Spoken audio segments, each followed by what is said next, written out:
السلام علیکم ورحمۃ اللہ وبرکاتہ۔ جی ہاں دوستو، میں احتشام نظامی قاسمی سپریم کورٹ کا اسلام شریعت کے خلاف بہت بڑا فیصلہ، All India Muslim Personal Law Board کا ایک بڑا اہم بیان سامنے آیا ہے۔ آپ کے ساتھ All India Muslim Personal Law Board کا یہ بیان شیئر کریں گے، اس سے پہلے ایک افسوسناک خبر سے آپ کو آگاہ کرتے چلے۔ جمعیت علماء ضلع باغپت اتر پردیش کے صدر اور مدرسہ اصلاح المسلمین بجرول کے محتمم مولانا مفتی محمد عباس صاحب کا انتقال ہو گیا ہے۔ انا للہ و انا الیہ راجعون۔ اللہ تعالیٰ مولانا کی مغفرت فرمائے، اہل خانہ کو صبر جمیل عطا فرمائے۔ آپ کو بتاتے چلے، مفتی محمد عباس صاحب کی تدفین عمل میں آ چکی ہے۔ گزشتہ روز ان کا انتقال ہوا تھا۔ آپ سے گزارش ہے ان کے ایصال ثواب کے لیے خاص طور سے دعا کا اہتمام کیا جائے۔ جزاک اللہ۔ جی ہاں دوستو، آپ کو بتاتے چلے، All India Muslim Personal Law Board نے گزشتہ روز اتوار کو طلاق یافتہ مسلم خواتین کی لازمی دیکھ بھال سے متعلق سپریم کورٹ کے فیصلے کو واپس لینے کا مطالبہ کیا ہے۔ دوستو، مسلم پرسنل لاء بورڈ نے نئی دہلی میں صدر مولانا خالد سیف اللہ رحمانی صاحب کی صدارت میں ہونے والی میٹنگ میں فیصلہ کیا کہ طلاق یافتہ خواتین کی کفالت سے متعلق عدالت عظمیٰ یعنی سپریم کورٹ کا حالیہ فیصلہ اسلامی قانون یعنی شریعت کے خلاف ہے۔ مسلم پرسنل لاء بورڈ نے قرآن پاک کے مطابق نکاح کے تسلسل کی اہمیت پر زور دیا اور کہا کہ طلاق کے بعد مردوں کو سابقہ بیویوں کو اپنے پاس رکھنے پر مجبور کرنا ناقابل عمل ہے۔ اجلاس کی کارروائی جنرل سیکریٹری مولانا محمد فضل الرحیم مجددی نے چلائی اور اس میں ملک بھر سے نمائندوں نے شرکت کی۔ بورڈ نے ہندوستان میں یکساں سول کوڈ کے نفاذ کی مخالفت کرتے ہوئے کہا کہ یہ اقلیتوں کے آئینی حقوق کے خلاف ہے۔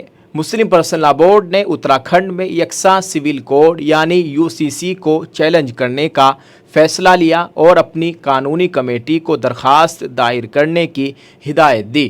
بورڈ نے زور دیا کہ ہندوستان جیسے کثیر مذہبی ملک میں مذہبی اداروں کو اپنے قوانین پر عمل کرنے کا حق ہے، جیسے کہ مسلمانوں کے لیے شرعیہ اپلیکیشن ایکٹ 1937۔ بورڈ نے ریاستی اور مرکزی حکومتوں کی طرف سے تجاوزات کو اجاگر کرتے ہوئے وقف املاک کے تحفظ اور مناسب انتظام کا مطالبہ کیا۔ بورڈ نے مسلمانوں اور نچلی ذات کے شہریوں کو تحفظ فراہم کرنے میں حکومت کی ناکامی پر تشویش کا اظہار کرتے ہوئے اسے حالیہ انتخابی نتائج سے جوڑ دیا۔ اس نے متنبہ کیا کہ قانون کی حکمرانی کو مسلسل نظر انداز کرنا انارکی کا باعث بن سکتا ہے اور ہندوستان کی ساکھ کو داغدار کر سکتا ہے۔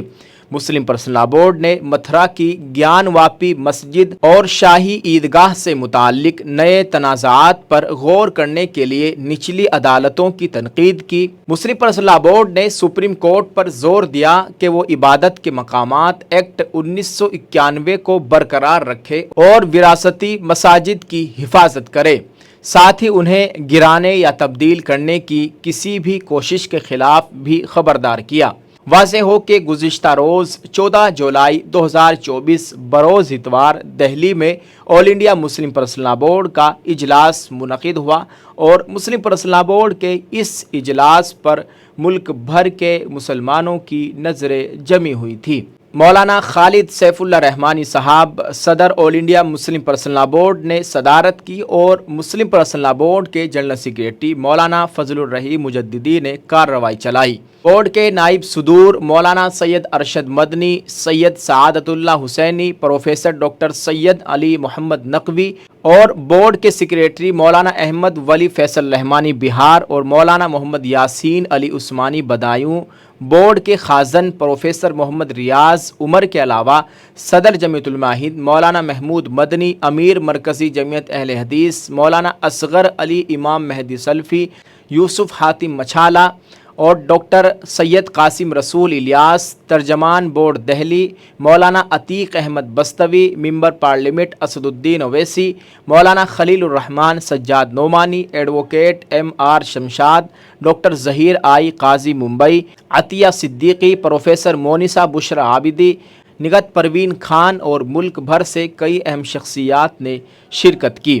دوستو آپ اس تعلق سے کیا کہنا چاہیں گے کمنٹ میں ضرور لکھیے گا اور اس ویڈیو کو شیئر کر دیجئے۔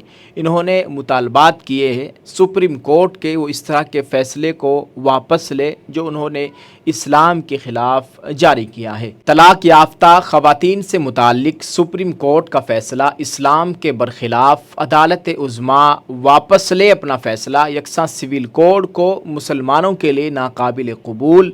مسلم پرسنل لاء بورڈ کا یہ بیان سوشل میڈیا پر خوب وائرل ہو رہا ہے۔ آپ اس تعلق سے کیا کہنا چاہیں گے کمنٹ میں ضرور لکھیے گا اور اس کو شیئر کر دیجئے۔ دعا فرمائے اللہ تعالی ہم سب کے حال پر رحم فرمائے، اللہ تعالی ہمارے ایمان اعمال کی مکمل حفاظت فرمائے، آمین۔ السلام علیکم ورحمۃ اللہ وبرکاتہ۔